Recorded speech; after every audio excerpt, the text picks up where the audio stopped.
Welcome to Mysteries, Monsters, and Mayhem. I'm Shannon Lawrence. And I'm MB Partlow. Quick content warning before we get started. This podcast may contain language and disturbing content, so enter at your own risk. Hi there. Hello, and welcome to Saturday Night Catfights. Maybe. Hopefully not, but... That's foreshadowing. Because the two fighters have both crossed our path in the last few minutes, and they're cycling. Okay, so I want to tell you a story about a sign I saw. I saw the sign. No. So driving the road trip to South Carolina. So first of all, here's one thing I've discovered. If you have an Android phone and it's giving you directions through Google Maps, you get better directions than if you have an iPhone and you're going through Siri. Okay. You're just getting a better route. So we're driving along, and by this point, we're laughing at it's last day. And we drive by this sign, and it's I can't remember if we were still in Georgia or if we'd crossed into South Carolina, but it's like back roads. I mean, not like dirt roads, but it's not highway. And it's this sign that says bald, B-A-L-D, and the next line says P, period. And the last line says nuts. So bald pea nuts. And that's hilarious. That's the funniest fucking thing we've ever seen. It's not until, I don't know, 5-10 minutes later, when Dan says in a southern accent, bald peanuts, I went, oh, that's what that sign. And he looks at me and he's like, did you just figure that out? Yes, I did. Yes, sir. I just figured that. Because I mean, it was hilarious, but I was like, but what does it mean? But the best sign we saw. Did you ever find the boiled peanuts? We drove past. Okay. I also discovered when we gave Dan, because he flew out, Monday night? Well, he was supposed to fly out Monday night. The airline decided he would fly out Tuesday morning. Oh. And I flew back on Wednesday. Anyway, the best thing we did was gave him a page of sticky googly eyes. So I have all these pictures from the airport. So the next day I go to the airport and I'm walking along and I see these two women laughing and I look over and the eyes are still on the big poster. So anyway, we're driving along and we're getting closer and closer to Nikki's new place. And we look over, at the same time we look over and see this sign that says Taint's Biker Bar. Oh, jeez. And we just I looked at him and I said, did that say what I think it said? He goes, do you think it said Taint's Biker Bar? Because if so. And it was like, did you want to go back and take a picture of the sign? And I said, no, I think I'm good. Well, that's what I tried to. We looked it up later, though. It's been closed for quite some time. That's sad. There's a beaver something club on the way down to Taos from the cabin. And it's advertised everywhere, but when I looked it up, it's closed for good. I'm like, They haven't removed the signs though. And it was down some dirt road off the track in the middle of nowhere, right? And I was like, oh shit. I don't feel safe. This looks like Porky's. It's in the middle of nowhere. And it's called Beavers or something. And I had forgotten how. But it was a diner. I had so many people tell me so much more about their life than I thought I was going to need to know. But I just smiled and listened and nodded and really? Uh-huh. It's just like, whew, we are in the South. Yeah. And then I had to call, because there was a weather alert, so I had to call. Did you get called a Yankee? I did not. You are literally a Yankee. I am from New York. I am very much. I even fessed up to being a Yankee, and the guy still gave me his grits recipe. But no, nobody seemed riled up.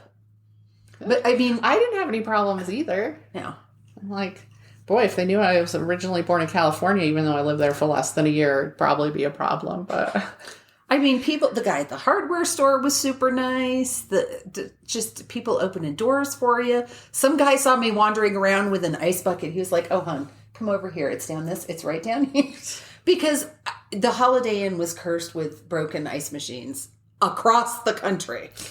But, and I came back out and he was still trying to get in his door. And I said, well, apparently I'm not supposed to have ice today. And he looks up and he goes, what happened? I said, it's empty. he goes, well, go ask at the front desk, and I bet they'll help you. So I go to the front desk, and the guy goes, it's right down the hall. And I said, yeah, it's empty. And he goes, well, on the second floor, I said, it's broken.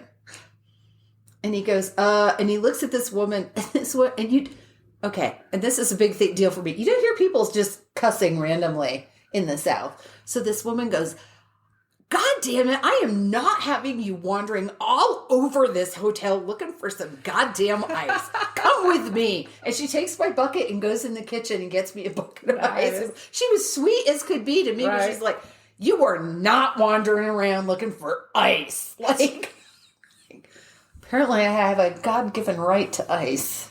And she was going to make sure I got it. Yeah. That's nice. So I cannot complain about that. The people we encountered, and we got to stop in Little Rock and see some family, so that was nice. Yeah, as you'll recall, my last experience in Savannah, the women were not the women who were in like service industry, for example, but just women on the street were quite nasty there. First time I went there, I had no problems, was very happy. Second time, I don't know. We just had some conflicts. Men were very nice. We got the reason for that. We've already discussed it on here. I'm not going to discuss it again. But yeah, so I'm like, probably not for me, the South. We'll see. I'm going to check out Maine. I don't think you would like Maine in the winter. Oh, no, I'm sure I won't. We have a mutual friend who keeps looking at stuff in upstate New York and posting the houses. And I'm like, I can tell you firsthand about this town. Yeah. But the thing is, there's some rural New York houses that come up on like for the Level house and stuff that are awesome. That come with property that don't cost a lot. Yep. But then I've heard that the taxes are a lot depending on where it is. So that can actually like be a killer in some of those towns. Some of the taxes are. One of them said the tax was some amount per month. And I was like, that seems unreasonable to me. That just sounded like outrageously high. But maybe it wasn't. Colorado taxes are unreasonably high. Where somebody was comparing us to California, and I was like, "Are you kidding?" So when I got a weather warning from the airline, said you might want to see if you can reschedule your flight. Oh, thank you. So I call. I can't get it on my phone. I really tried. So I called them, and I'm on hold. And finally, this woman picks up, and we discuss what I'm doing and where I'm going. She kept me on the phone for like 10 minutes. So what are you doing in South Carolina? Yeah. And I moved my daughter. Oh, well, why'd your daughter move there? She got a job there? She just wanted someplace. No, her partner lives here, and he's in the Navy. Oh, so she won't be there for very long. She won't be there for more than... No, probably not. So she's your baby. I mean, this woman just... I was like, am I in therapy? She listened to everything I said and repeated it back. So you think you're going to leave Colorado someday? I said, I hope the hell so. But you just said you raised your babies there. I said, yeah, I did. They're grown-ass people now. But neither of them lives there anymore. Neither of them live here. A friend of Lucy's is like, your mom needs to move to, and she named a spot. And Lucy said, why? And she goes, they have a swim-up bar. So while I'm talking to Lucy, I'm Googling it. So there is this little club that has a pool with a swim-up bar made out of, I don't know, plywood. Because when you say swim-up bar, you get a certain image. Exotic, locale swim-up bar. However, it is in fact a swim-up bar. Okay. All right. And I said, you may tell your friend that I applaud her for knowing your mother well enough to go... Tell her it's got a swim-up bar.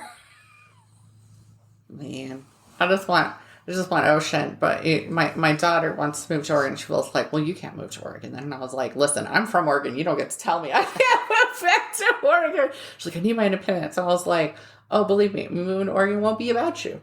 And yes, you do not have to worry about that. Yeah, you're good. I will not be your neighbor. I will not buy a house next door to you. I know that happens in movies. That is not going to happen. Everybody loves Raymond. Yeah. And bad moms, too. Oh, yeah. Bad moms, too. I've kind of put that one out of my mind. I'm sure there's plenty of others, but yeah. Yes. I've been doing 31 Days of Halloween. I saw. Just because it's funny because people do it every year in a mall. I watch horror movies all freaking year. Like, then this year I was like, fuck it. I just want the infectious, let's do something fun for no good reason because there's a theme every day and I'm just going to do it. What was the Jamie Lee Curtis one you watched? Oh, I watched Prom Night. How was it? I've never seen it. Oh, you've never seen it? Yeah, it wasn't my first time seeing it. I mean, it's a slasher. It's fine. It's good. I like a slasher. You know, I know that I'm getting into a formula. Jamie Lee Curtis is always good. I like her. Mm-hmm. So, yeah. Like in the beginning, it's not a spoiler, because it's the very beginning. They're little kids and they're playing a game and they're in this old abandoned warehouse or something like that. As and one they is as a corner child. this girl as part of the game, and the girl freaks out and like backs up and falls out a window and dies. Oh. And so they all take off. Oh. And so it's thought a sexual predator maybe went after her and she fought back and fell out the window. So nobody knows these kids did this thing. And they, you know, obviously they feel terrible and they observe her death every year and all of that stuff. But Of course. yeah. So, and it's prom night and bad things happen. And there you go. There's something new out on Prime. I think it's on Prime. It sounds like Happy Death Day, except they described it as Back to the Future crossed with something. No, I don't know. Where she's traveling. Oh, there's a murder in the 80s. There's a serial killer in the 80s, like a sorority rower. I don't know. And this girl's mother was involved. And because her mother was involved then, she's killed in the present. So this girl goes back to the 80s to prevent it from happening. Oh. It sounded like Happy Death Day. So it had tongue-in-cheek, though? Or? That's what it sounded like. It sounded like it had some humor. Okay. I'm looking forward to watching that one. Yeah, I'll have to, find it. I watched something last... Oh, I'm not going to discuss it on here. Because then I found out on my Facebook page from somebody that the makers of this film and the people in it attack people online if they give a bad review of it. And I'm like, nobody's going to give a good review of it. Yeah. It sucks. Oh, okay. It's so stupid. The premise of that particular movie did not interest me. No, last night the theme was supposed to be J-horror, supposed to be like a Japanese horror film, and I was like, I am writing 2 fucking scripts. I can't do subtitles and write scripts at the same time. You know, I cannot. I know my limitations, and that's one of them. So that's why I was like, I'll watch something else, then I'll watch J-horror tonight, along with whatever today's theme is. I think it's meta horror, so I'm just gonna watch Cabin in the Woods. That's an easy watch for me. I could watch Cabin in the Woods any day. So I figure that'll be my double feature for the night. And tomorrow I get to go to the coroner's thing and watch a double feature and have a talk from the coroner. Autopsy of Jane Doe and a coroner. Come on. I know. And I'm sorry I never got back to you. When I didn't hear from you the next day, I figured it was a no. And so I got my tickets. I totally spaced it, but it's okay.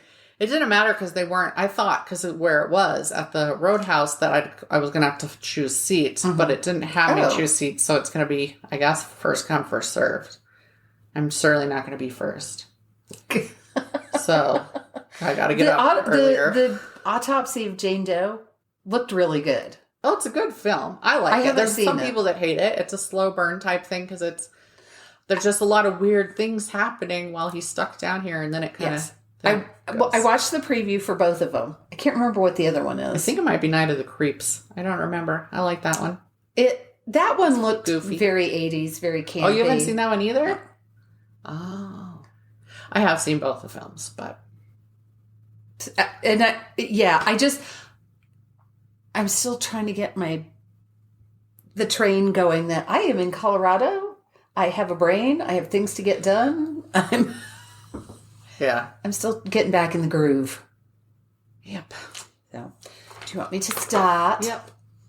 So, this really segues in very nicely. So, because I was in a very Halloween mood, so I thought I'll just drag everybody along with me. Okay. Do it. And this is our last one before Halloween. And I don't have the depth or breadth of horror knowledge that you have. Because and I can't remember movies anymore. Watch them, forget them. I'm not one of those people that remembers everything about everything, though. Like some people can quote every single movie and tell you every single, and I'm like, I vaguely remember watching that. I know what the gist of it was. But I still remember seeing the original Halloween when it came out, seeing it in a theater and having to walk down an alley, a dark alley, to get to the pizza place where we were meeting our ride. That was terrifying. That was absolutely the most terrifying experience. That's fun. It was, it wasn't at that time. I'm sure. Because I don't know how old we were. I don't know what year it came out. I went with my cousin Hal. Was it 78? I don't remember. I don't know. But, so I was all Halloween. I have not put up any Halloween decorations. I do have my Halloween. Well, it's sweatshirt or skull. It's skulls, and I will wear skulls all year long. But I did just buy it, so it's Halloween-y today. I am very much looking forward to the Charlie Brown. It's great pumpkin Charlie Brown. I might even whip out the Nightmare Before Christmas, because then you get to mash up Christmas and Halloween. And Christmas needs to be mashed with something. So I'm going to talk about a real murder story that happened on Halloween. That was my inspiration. And I thought it was going to be a different story than it is. Because human beings are more vicious than any monster that's ever been made up. Mm-hmm. Horror writers are doing us a service, I think, by providing mythical beasts for us to blame the worst of human intentions on. That's why I don't like literary horror. Yeah. I honestly feel that's part of like the werewolf lore and stuff like that, where they change. You had Jekyll and Hyde, the good part of a person, the bad part of a person, because that's one of the hardest things to cope with when you find out somebody you knew or respected was a terrible monster, and you can't reconcile that. And I really think that's where those sorts of lore came from. Like, no, it wasn't his fault. He was this other creature when he did this, right? Like, I don't know. That's my theory. Shut up, computer. I don't know how to turn those off. That somehow activated them. So, when Susan Griffin met William Bill Liskey, they had a lot in common. They were both divorced. They were both co-parenting sons. So Susan's boys, Derek and Devin Griffin, were 7 years apart in age, and Bill's son, BJ, was the oldest. He was just a year older than Derek. We all know blended families can be hard. Really hard. So Susan was an office manager. By all accounts, so I'm trying to find out, I always want to know about the people who are involved. She just loved to be out in her garden. She went hunting and camping with her family. Bill was retired Air Force. He was also a big outdoors guy, also loved camping, loved hunting, loved spending time with his family. Derek, who was 23 when this all takes place, loved sailing on Lake Erie and making late night Wendy's runs with his friends. All right. I like making late night wings or nachos runs. Yes. So Devin, who was 16 at the time, was active with friends, played video games, was in the church choir. So BJ Liskey was the outlier in the family and struggled with his mental health. When Bill and Susan married in 2001, Susan set rules and expectations for the household, but BJ refused to abide by them.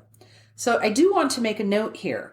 The article said that Susan set them, but I have no way of knowing if she was actually some kind of very strict rule maker or if the reporter just had that inherent sexist bias wherein the woman is in charge of the household. Mm-hmm. And stepmothers get a bad rap. Yeah, my mom's stepmother was kindness and light, and her birth mother was abusive. So yeah. So I actually wrote, I don't know if it was true or if it was sexist bias, and then I wrote, fuck the patriarchy. By this point, I thought this story... Did you do Nellie Bly first or second? I did Nellie Bly second. Okay. So I got into this one. I'm like, I want a real Halloween murder. And I found this one. I thought it sounded perfect. And then I get into it, and this is really about it's not about horror. It's about mental illness. Okay. Yeah. Not that you can't say a lot of killers are mentally ill, but they're also broken. Yes. Like two different things, right? Yes. So at any rate, it seems obvious that BJ was a deeply troubled young man. He had been in trouble with the law several times. He skipped school. The police had been called to the family home more than once. And he was particularly big on threatening Susan. When he was 16 and still living at home, the police were called when he threatened to harm himself. But when the officers arrived, he attacked them and ended up facing assault charges in juvenile court. More than once, the police were called, specifically because he assaulted his stepmother. Once he struck her in the head with a coffee cup and then stole her car. But at that point in time, he was declared incompetent to stand trial. When he was 18, he attacked Susan while she was showering, which I think is probably every woman's worst nightmare. Mm-hmm. You're naked and vulnerable. And here's a member of your own household. That makes it just even that much worse. After that incident, Bill kicked his son out of the house. But, and this is the part that just fucking wrecks me, Bill was not willing to give up on his son. In 2006, he filed for guardianship. In the next year, BJ was hospitalized for bipolar schizoaffective disorder. And I tried to look that up so I could tell people what it was. How is that different from, like, it's complicated schizophrenia? So this is my terribly inept thumbnail explanation is you still have the manic and depressive swings of bipolar going along, but you also have symptoms of psychosis on both sides. You're hearing voices, whether you're up or you're down. So I'm not a medical professional and I've never played one on TV. So that is my extremely basic explanation. After he was hospitalized, he was put in a group home. He was involved in altercations with the police at least 3 times at the group home. One of those involved his father, who was just trying to pick him up for a home visit. Friends and neighbors testified that Bill refused to turn his back on his son and remained convinced that BJ wouldn't really hurt them, despite constant evidence to the contrary.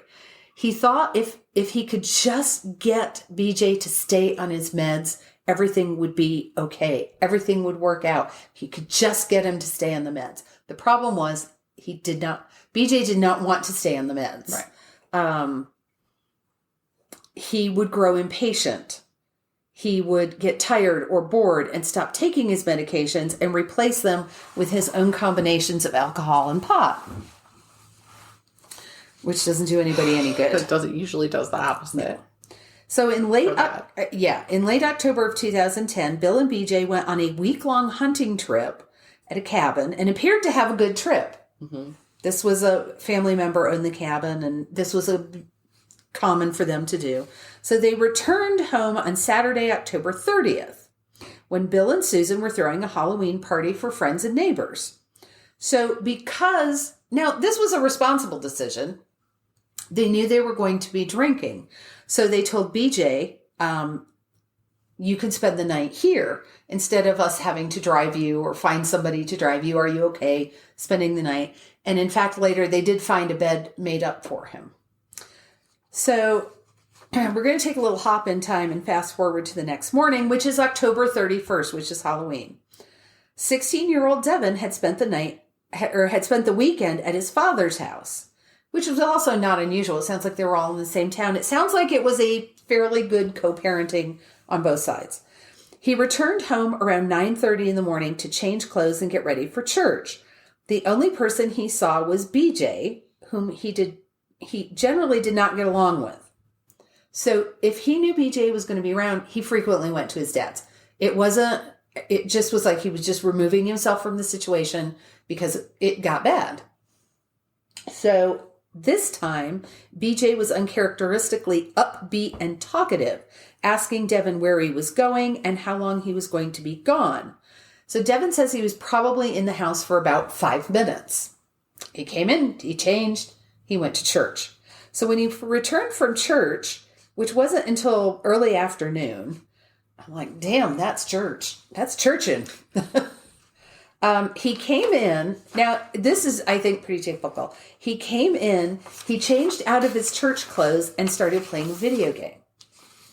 So he plays video games for a little while, and then he realizes he hasn't seen his parents yet. They weren't at church. It wasn't clear if both families went to the same church or not, but he hadn't seen his parents yet. And he thought it odd that they'd be sleeping in for this long. Now, he knew there had been a party and he knew there had been drinking. And while he thought they might be sleeping in, it was afternoon. And apparently his mom, Susan, was a real get up in the morning and attack the day. He went to his mother and his stepfather's bedroom, where he sees them lying in the bed with the comforter over their heads and his mother's foot sticking out. And at first he thought maybe they had stayed in bed because they were sick. So he moved closer to the bed, and I think he may have even tapped or shaken his mom's leg. And then he notices that his mother's pillow was soaked in what appeared to be blood. Now, because of the Halloween party the night before, he thought at first it was a prank. They were trying to prank him, which that's not that far off. I mean, that's not. There are some. Yes. Yeah. I mean, if you did a prank that elaborate, that's horrible. But so when he figures out, I mean, then he's seeing there's blood and gunshots, and he ran from the house and called his aunt, Lori Mose, who immediately called the police, came to the house. And when she was questioned, she she said, yes. When they say, do you know anybody who they had any trouble with? She's like, yes, they're his oldest son, BJ. So when police searched the house, they found Derek's body locked inside his bedroom, curled up on the bed with his back to the door. He had died of severe trauma to the head, and police suspect he was the first one killed. It turned out that Bill had been shot 5 times in the face and head from a distance of only 1 to 2 feet away. He was found lying in a natural sleeping position. So I'll come back to this. Police suspect he was killed in his sleep. Susan, however, had obviously been moved. She had been shot 3 times and had also been sexually assaulted. Oh. Yeah. Oh, stepmother. Stepmother. Okay. So what the police believe happened is they think that he was cleaning up when his stepbrother came home to get ready for church. Okay. They think he went upstairs and hit his oldest stepbrother, who's only a year younger than him, and they were in their 20s at this time. They think he snuck up on him and hit him with a hammer and killed him. They're not even sure if the parents were dead when the youngest brother stopped by. Okay. That's how altogether it all happened. So there was a small pond on the property, and police they found footsteps, so they dragged it and drained it to search for the murder weapon, but didn't find anything. Bill's white truck was missing from the home, and police immediately began searching for it. BJ was eventually found at the cabin he and his dad had just stayed at on their hunting trip. He had driven back there and was quickly arrested and taken into custody. He didn't make any fuss at all. As a matter of fact, on the way up there, he stopped. They have footage of him stopping at a Subway, getting a sandwich, because when they searched the house, they found the sandwich. That's how long he had been there. He hadn't even eaten the sandwich yet. When authorities at the jail tried to put him into a suicide prevention smock, which, shout out for the pickle suit. I hear about pickle suits, and I've never heard the thing. One is a social worker at a psychiatric hospital, and that's how they refer to these things that they put people in so they can't hurt themselves. So I've always heard them called pickle suits. I've never seen one. Why, I don't know. I haven't looked it up. So when it said suicide prevention smock, I was like, let me Google that. By God, it's a pickle suit. He resisted violently and lashed out at the officer. And they had to threaten to hit him with a stun gun to get him into the smock. But they did. They got him in it. The hammer was eventually found in a closet at the home, and the rifle had been at the cabin. And there was blood and DNA on him from all 3 victims. He never denied it. His mother asked him about it, and he said he did it. Okay. It was just very flat, and he was eventually charged with 6 counts of murder, 1 for each person killed. No, 2 for each person killed. Apparently I can't count. And I'm trying to remember why they charged him twice for everybody. Was it like first degree and second degree, or was it? I can't remember now, and I apparently had a massive brain fart at this point in time. Uh-huh. And anyway, this time, and I have a hard time believing this, he was deemed competent to stand trial. Don't get me wrong. I'm not saying he should have been excused for what he did, but I'm thinking when he was a child and doing all these things and they declared him incompetent. Yeah, but I think that might have been the leniency of youth too. Like, oh, True. we don't want to ruin his life. Because heaven forbid we ruin this young man's life. I do have to wonder how competent he was. At a pretrial hearing in August of 2011, he pled guilty to 3 counts of aggravated murder in exchange for taking the death penalty off the table. So before he was sentenced, he apologized for killing his family and blamed his actions on Satan and his mental illness. September of 2011, he was sentenced to 3 life sentences without possibility of parole. On March 31st of 2015, he committed suicide in his jail cell. And there's no quirky twist for this one. It's just a young man who couldn't overcome his mental illness and the price he and his family paid for that. And I don't blame his father. I mean, I don't know. You can't look at something like this and second guess it. Mm. I mean, on the one hand, I admire the man for not wanting to give up on his son. But then you also have to take into consideration, how much would it cost? Was this all costing? Yeah. His treatment that he didn't want sometimes. And it sounds like maybe sometimes he did want it. And how do you give up? Yeah, I mean, my aunt was attacked by a neighbor, and I mean viciously.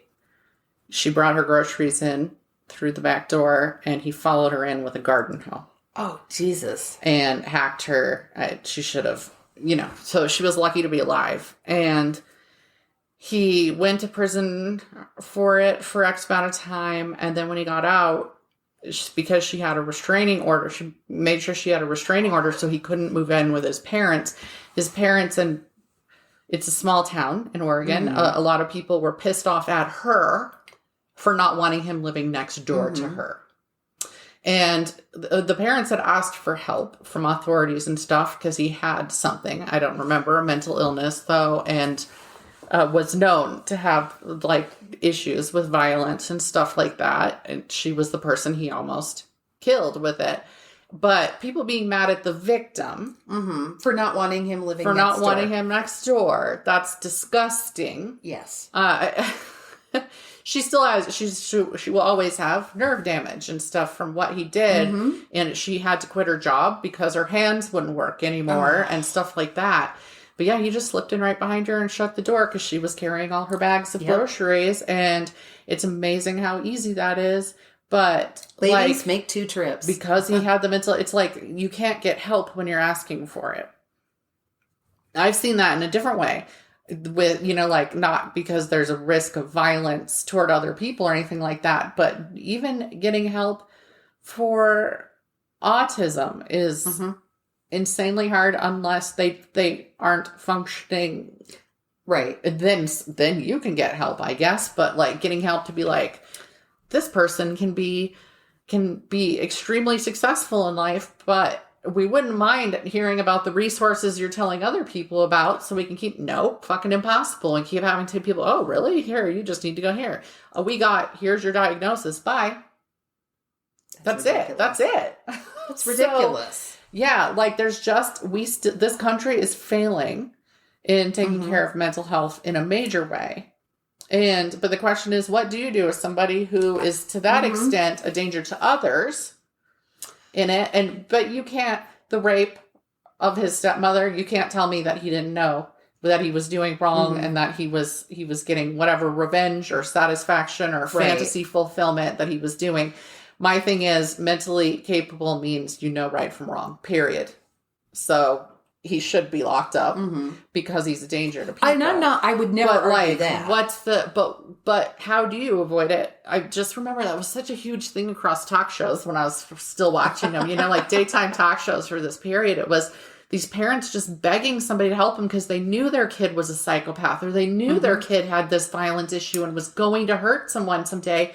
There are no tools for that. There is no help you can get. Authorities can't do anything about it till the crime has been committed. Well, Joe I think he was out walking the dog, or maybe he's walking himself. I don't know. And he encountered this woman who was screaming at traffic, and she was barefoot.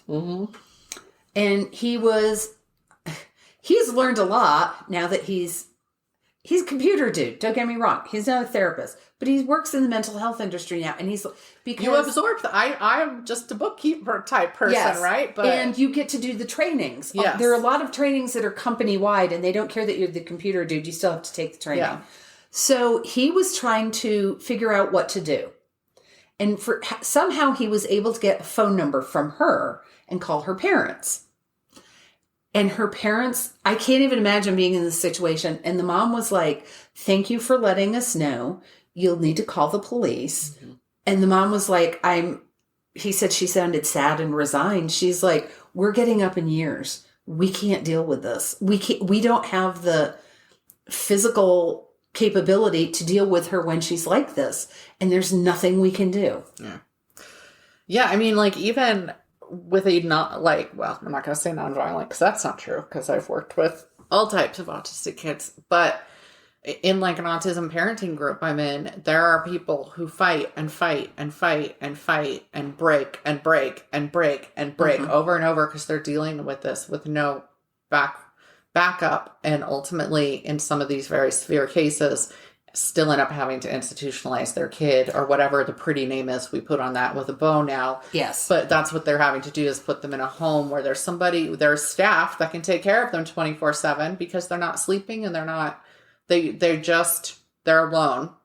A lot of these are women and some men. It's primarily women on that. But there are dads who the other parent says, I'm done, and leaves them to deal with it on their own. And then they continue dealing with it on their own until they can't.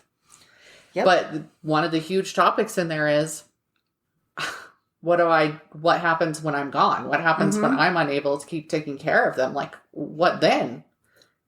Mm-hmm. And how many of those people are going to end up on the street? How many of those people are going to end up over in jail? And the options for facilities, unless you're wealthy, rich, suck. Yes. I mean, I'm sure there's Medicaid or Medicare ones, and there are smaller, privately owned. But when you go, it's like when it was a completely different reasoning. But when it was time to put my mom in a nursing home, there were like 2 options that were less than a 3-hour drive for my sister. And it's like, no, we would still like her to be part of the family. Yeah. But that's kind of hard to do if you have to put them so far away. It's prohibitive to go visit them. Right. Nursing homes, that's a whole different topic too, because I don't know how anybody affords that unless they were millionaires in their normal life. I looked at the pricing for one that I was like, I'll live here. I was like, no, I sure won't. We took out a, what the hell is it called? Joe and I both took out a policy that is hybrid. It's a hybrid policy. Mm-hmm. So if we need long-term care, it covers long-term care. Okay. But if you don't need long-term care and you just die someday, it's life insurance. So you get it either way. You either get the money for life insurance or you get coverage for it. Okay. But let me tell you, that shit's not cheap. Not at all. And I'm like, we got to get out of Colorado. It's too expensive here. It's quickly climbing. And again, we're one of the worst places for taxes is what I'm finding out. And we have every kind of tax imaginable. There's some states you live in, no income tax here. Yep. I hate income tax. It pisses me off. Property tax also pisses me off. I'll pay sales tax. Florida fair enough. That's a choice. Florida's Florida. Yes. There's several, yes. What is it? Oregon is no sales tax. Washington State is no income tax. So you can live in Washington State and shop in Oregon. Tax. And you've just eliminated those 2 taxes, which is nice, right? If you live near enough to go into Portland or something. But I'm very indignant about having to pay them money because I'm earning money. Yes. And about having to pay money because I have a property that I've paid for. And what burns my ass, and has for a very long time, is that Joe and I have to be taxed at the same rate. He's a computer dude who's been doing in his field for years. Kudos to him. He He's actually not earning what he should be earning. He's worth much more. But then I'm working my little piddly fuck part-time jobs, but I have to pay taxes at his rate. Yeah, my job's in Arizona, but Arizona is a state that defaults to, if you're working remotely, defaults to, sure, we won't charge you, you'll pay your own state. So that's Colorado taxes on my Arizona income right there. Nice. But and I don't know if other states do what Colorado does, but whenever they can't get a tax passed, they add it as a fee to something else. Remember we had the wastewater, whatever that was, where they took like satellite photos of all your properties and then you paid on like percentage of gravel versus grass. And they did this because we turned down a tax. And then right now registering your car registration here is above and beyond a lot of places, because Jeff said that you look at it, there's just a list of the fees that they've added on because they can't get a tax pass. So those fees get passed on to registering your car, and they wonder why people don't register their cars. Well, the chances of getting pulled over are actually pretty slim in a city this big. Yes. So people take their chances because they can't afford to pay the registration. And the new car registration here is insane, because we just registered my daughter's car, and that first registration it's hundreds of dollars over what your normal monthly is going to be. Hundreds of dollars, because we bought a car. We already paid for the car. Like indignant. There we go. Speaking of, I'm going to cover Jimmy Hoffa, actually. All right. Of Jimmy Hoffa. First of all, did you know his middle name was Riddle? James Riddle Hoffa. No, but I know somebody who knows the family. Oh, really? Who knows the Hoffa family? Okay. You know her too. Oh, fun. Okay. She just spit. I'll put it this way. She just spit on the keyboard. Okay. So now you know who it is. Okay. So his dad was Pennsylvania Dutch and from Germany, and his mom, they didn't call them Pennsylvania Dutch then, but they do now. And his mom was Irish, I believe. But so Jimmy Hoffa, James Riddle Hoffa, was born in a small town in Indiana on February 14th. It was Brazil, Indiana. Huh. It was like, people keep confusing me. What was it? What did I say? Cleveland and Johannesburg and then Brazil. I was like, he was born in Brazil? And it's all Indiana. And I'm like, on February 14th, 1913. Yeah, 1913. His dad was a miner and died of lung disease when Hoffa was only 7. So his mom picked up the family. There was a theme inadvertently with my stories, but she took her family. There were 3 kids total, moved them to Detroit, and she worked hard and she took care of them. She didn't drop her kids at the police station and say, "Don't tell them who I am." Hoffa quit school around the age of 14. Now I'm put that one because that's what I saw most often. Articles differed. Some said nobody knows how old he was or whether he made it to high school. But I saw 14 a lot, and that seemed like a reasonable age to be like, all right, you got to go to work now. 14 back then. Reasonable back then. Yes. To get a job and help support the family. He went to work at a local grocery store, which one article said was a Kroger. So I don't know. Starting as a dock worker. As a teenager, he became passionate about fighting back against unsafe and unfair working conditions, orchestrating a strike at the grocery store. Wow. Where there was a shipment of strawberries that they used as a bargaining chip. Like, we're not going to let you have these great fresh strawberries. And they did win them and got improved contracts. Nice. I decided not to go searching for exactly like what the improvements were. And it'd be different in every article, I'm sure. In his 20s, he joined the International Brotherhood of Teamsters, heretofore called Teamsters. Note that note that this was in the 30s. Prohibition ended 1933. So, the Mafia was just flapping around looking for what the next thing they were going to do to make all their money was, right? So this is going to come into play later. Can I just say the image of the Mafia flapping about? Oh my God, what will we do? He joined the International... Hookers and blow. Yeah. So he joined that International Brotherhood of Teamsters in the 30s, and then he worked his way up. He was known to be aggressive, dedicated, and deeply ambitious. He did a lot to grow the Teamsters and expand their membership. One of his early accomplishments was to get multiple trucker unions to join together, consolidate, first in Michigan, then in the region, then nationally. Ultimately, this led to him becoming the VP in 1952 and the president by 1957. The Teamsters used methods like secondary boycotts, which I looked up these things and summarizing them sometimes when you have to read a whole article about them. So the best I can tell you is when you boycott at a related firm, even if you're not from that firm, but you're all truckers, for example. Mm-hmm. So that's a secondary boycott. It's not your company per se, but you're all brothers, right? It would be like if the FedEx drivers went and joined the UPS drivers yes. At their, okay, gotcha.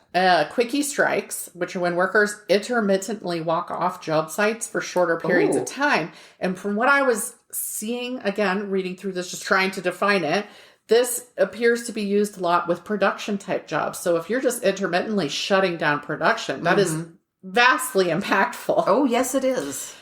They were skilled at using their tactics in force against one company or firm, then moving that force against other companies or firms. Everybody, we work together. And it ultimately made them a powerful union across the country. It was one of the most powerful in the country. Other unions and conglomerate unions, such as they didn't use that term, by the way, but that's what it meant to me. Was like these joint unions that were separate unions that are working together. There was a trucker union, there was a warehouse worker union, but they would kind of come together. So let's call them conglomerates, such as the Congress of Industrial Organizations, which was in US and Canada, would attempt raids, which are when they try to take over the membership base of another union. So you're just working against why in humanity is that how everything ends up working? Why don't you all just join up together? I cannot answer because somebody needs to be in power, and the people in power are going to fight with each other about who gets to have the most power. That's why. Hoffa was apparently quite good at deflecting these raids and keeping that membership base growing for them instead. Up to this point, Hoffa looks great. You know what? Positive thoughts here about Hoffa.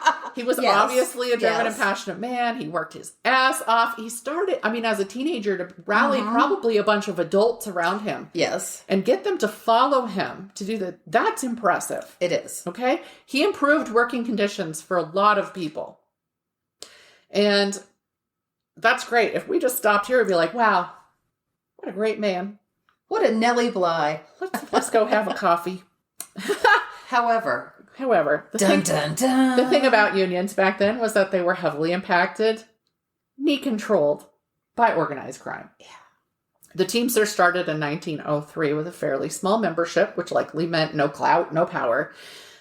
So what happens then, right? But with the backing of organized crime syndicates, they grew and grew, using brute force where necessary. A lot of this brute force involved influencing, such as bribery, all the way into the courtrooms.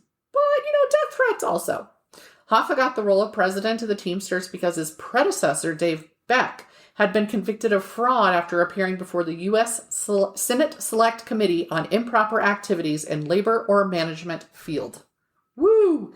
Beck had only been in power for 5 years, despite his predecessor, Daniel J. Tobin, having been in power from 1907, 4 years after the Teamsters started, to 1952.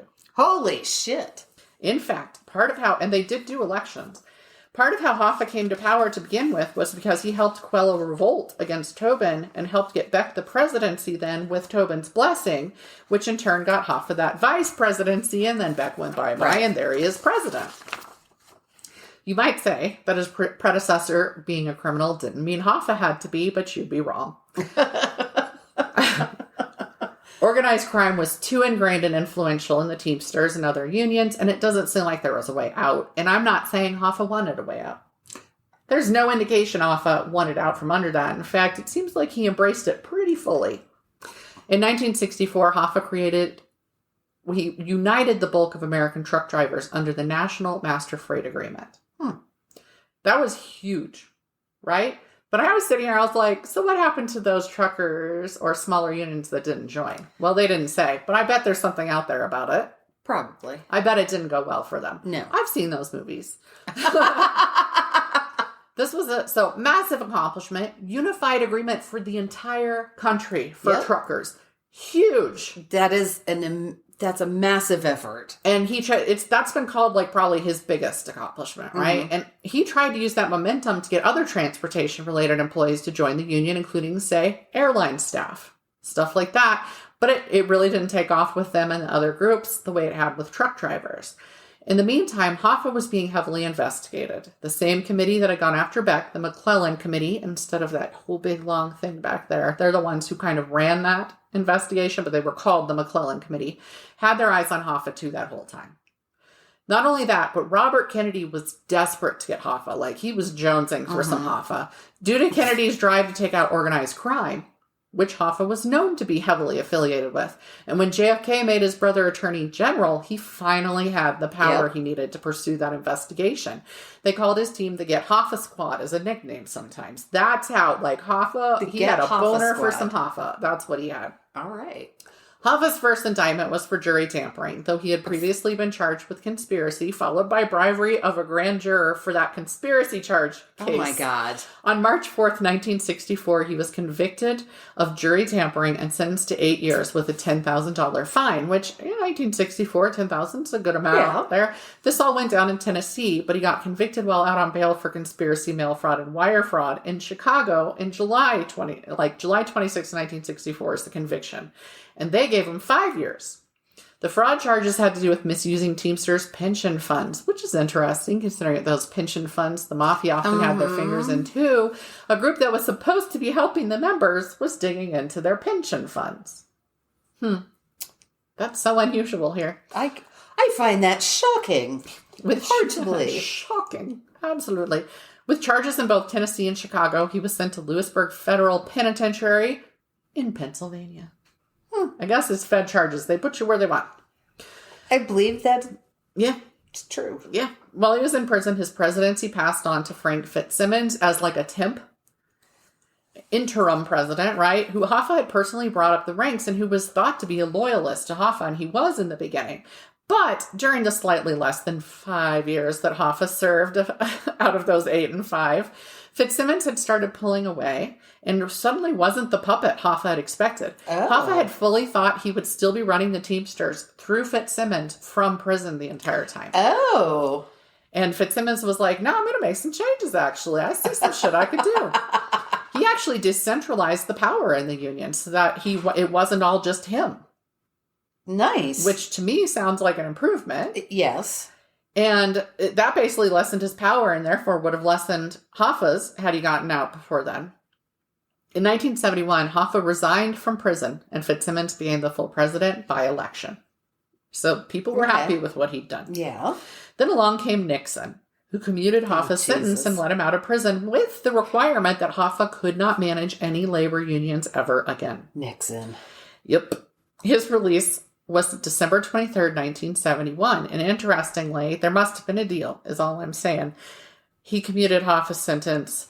The union, the Teamster Union, one of the largest unions in the country, backed their first Republican candidate, Nixon, in the election. Oh. What? That's such a coincidence. That's right. I can't believe it. I was like, nobody's going to say more about this? Okay. I see. Something happened there. But okay. Hoffa tried to fight this requirement that he couldn't manage the laborers, stating he hadn't agreed to it. He went to all the way to the Supreme Court, but it was upheld, even after he sued over it. So he tried to go against the order anyway, but it appeared the union didn't want him back in power. He thought perhaps his history in Detroit, where it all began, would get him there. So he went back to, it was like the local 299 or something like that. And even though they were like, nah. So he didn't get what he was expecting, but he was fighting hard for it. With Hoffa trying to take over again, he caught the attention of local members of the Mafia. He especially pissed off a guy named Anthony Provenzano. Provenzano had been a VP under Hoffa for a while, but they'd gotten into a feud in that Pennsylvania penitentiary, and things had gotten ugly. I don't know what the feud was. There's somebody, I want to read a book. Hoffa actually tried to go to him for help, and Provenzano threatened to come after his grandchildren. Oh my God. It was something like, they actually used the word eviscerate. I will kidnap and eviscerate your grandchildren. Okay, that's a threat. Yeah. This threat was no joke. Not a joke. Not funny. Wow. As opponents and enemies of Provenzano had been known to be assaulted, to be disappeared, and to be outright murdered. Oh. He was a capo regime in the Genovese crime family. We've all heard at least a little bit of the Genovese crime family. Capo regimes are basically, and I've explained this in a past one before, basically third in power. There's a boss, there's an underboss, and then that underboss has multiple capo regimes, and then they have their soldiers underneath them. Okay, so he was a capo regime. I suppose a kingpin, which I'm like, well, change the verbiage on me now then. Anthony Giacalone is how I'm going to say that name, and his brother Vito looked to be trying to forge a peace between Hoffa and Provenzano, and they tried to set up a meeting between them. On July 30th, 1975, an excited Hoffa left home at 1:15 p.m., heading to a restaurant to meet with Provenzano and Anthony Giacalone.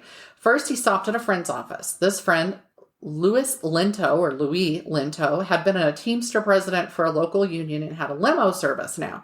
He'd set up the original meeting between Hoffa and the Giacalone brothers 4 days before, and it was at that meeting that this bigger peace meeting had been set.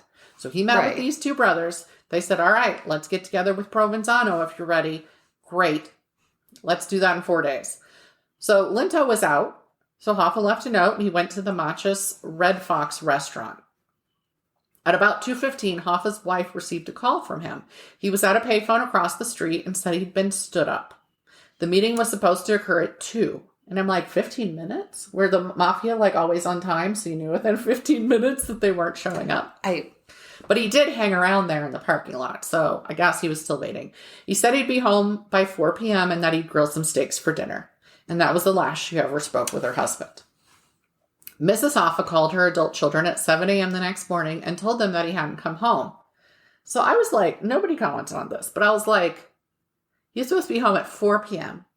And she waits until 7 a.m. the next day. I'm like, was this habitual? Did he just not come home sometimes? Did he? I would guess it had to be habitual, but like one time Jeffrey didn't come home from work and I was like, okay, it's like 8 p.m. now, and he hasn't let me know because he was good about letting me know, right? And so I called his boss, and his boss was like, I don't know, that's weird. I'm not reaching him. And then the boss went into work. Good guy, right? Yeah. He was family friends either, and the person who was supposed to shut down the skiff, which is like a secure facility within the bigger facility, had locked my husband in, and you're not allowed to take, they hadn't checked if anybody was in the skiff before, which number one on your list of things to do before closing the skiff is seeing if there's a human in it, because you can't take cell phones or anything in there that you could send information out from a secure room. So he'd just been locked in there with no way to contact anybody. Oh my God. Now, after that, they did a protocol and you could put a phone, like a landline in there because you can't text or send images or anything. Right. So that did get that instated. But yeah, he would have just been there all night till somebody opened if I'd been like, well, I'll wait till tomorrow at 7 a.m. So I'm like, God. There's a reason. And then she didn't call the police. She called her kids. So anyway, moving on. Okay, that, given their lifestyle, given who they were, who they hung out with, I do understand calling your kids before calling the police, but not at 7 o'clock. No, if Joe didn't come home, I would be. No. Right. There's something going on. Yeah. There's an accident somewhere. He's in a hospital somewhere because he's great about being like, hey, I'm running late. So the kids in turn contacted Linto, who went to the restaurant to check things out. And there he found Hoffa's car still sitting in the parking lot, unlocked. And I was like, well, it was the 60s or whatever. No, 70s. 75. Still. Probably left it unlocked anyway. Who knows? It was then that Linto contacted the police. Who would be foolish enough to That's fuck what I'm with saying. that Like, car? he was affiliated with, like, the Mafia. You're not going to fuck with his car. So Linto contacted the police. Hoffa's son, James, filed a missing person report at 6 p.m. that day then. And they quickly offered a $200,000 reward for information on Hoffa's they, as in the family, not as in the police. Because they might have worded that badly. During the early part of the investigation, they spoke to 2 men who had stopped to talk to Hoffa while he was standing in the parking lot. Several other witnesses had seen him out there as well. Linto said Hoffa had called him on a payphone at 3:30 p.m. to tell him it was a no-show. But from witness statements and other phone calls from Linto out of the office, police figured he actually made that call closer to 2:30. Okay. Which would have been right after he called his wife. Right, which makes sense. And it makes total sense. That's funny. I would just like you to read that sentence right there. I said exactly which makes sense. Sometimes I type things and say them exactly that way. And sometimes I don't. Witnesses had seen Hoffa willingly get into a maroon Lincoln or Mercury car. That's why they have that time frame, right? Where they stated there were 3 other men in the car.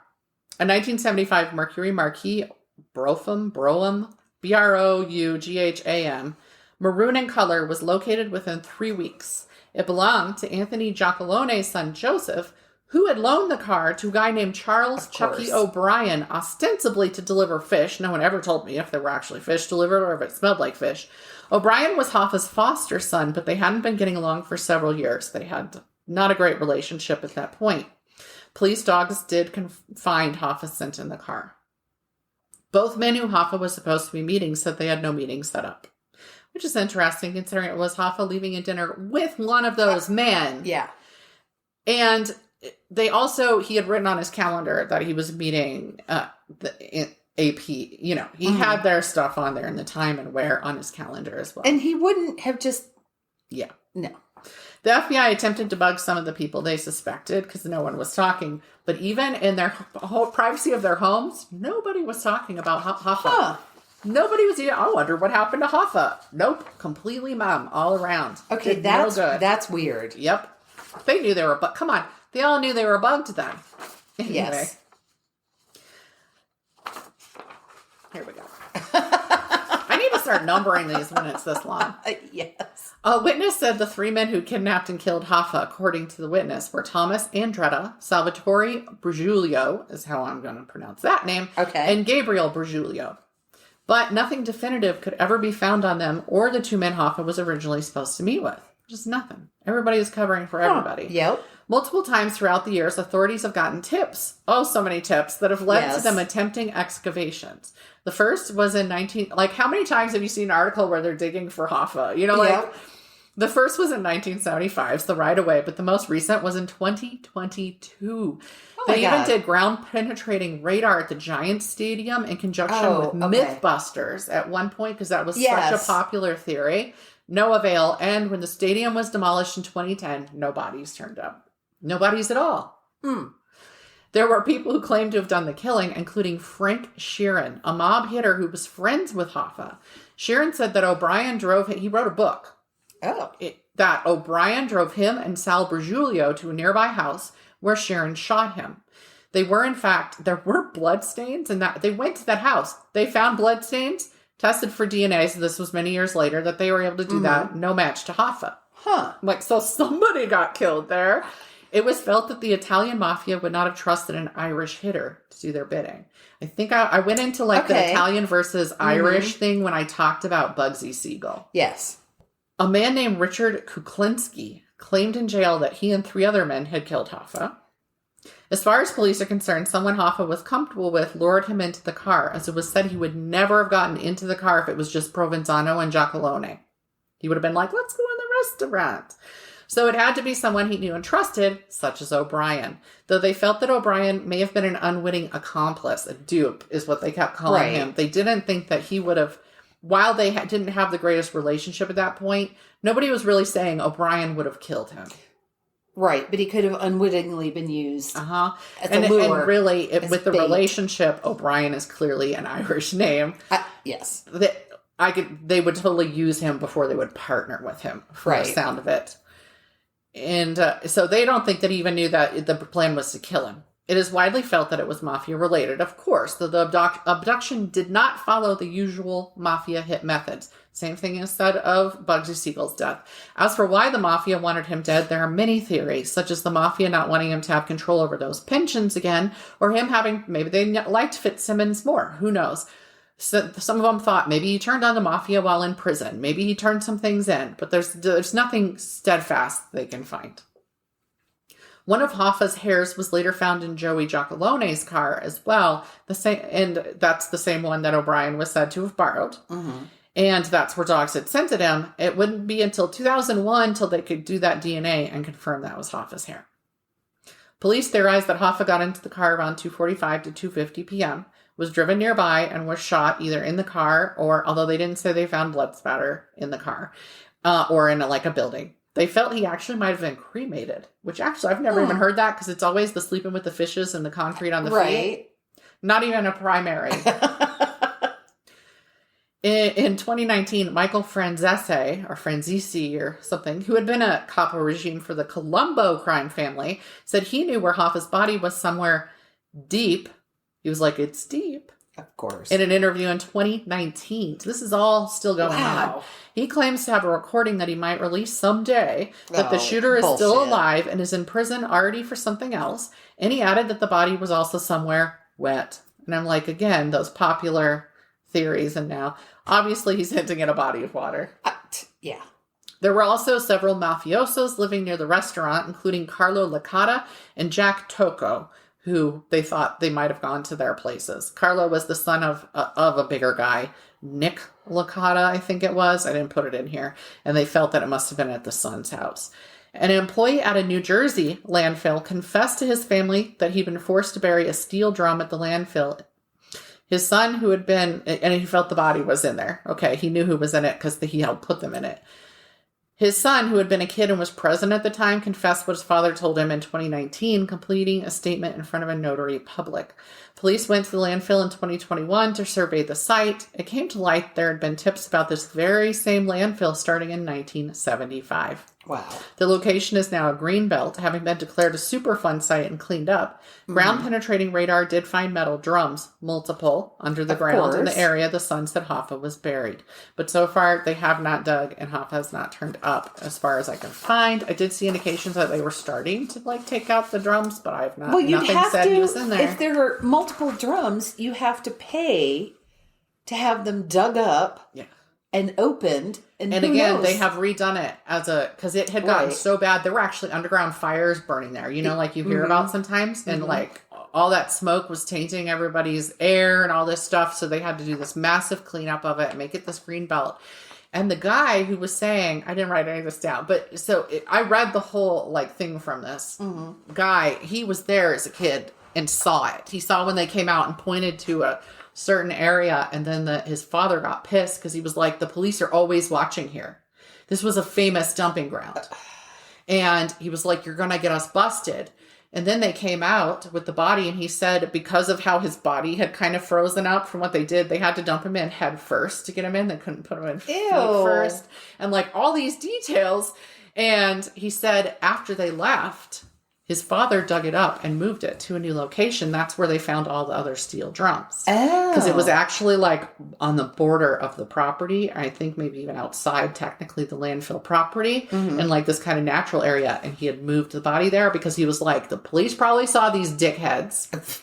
And so he moved them.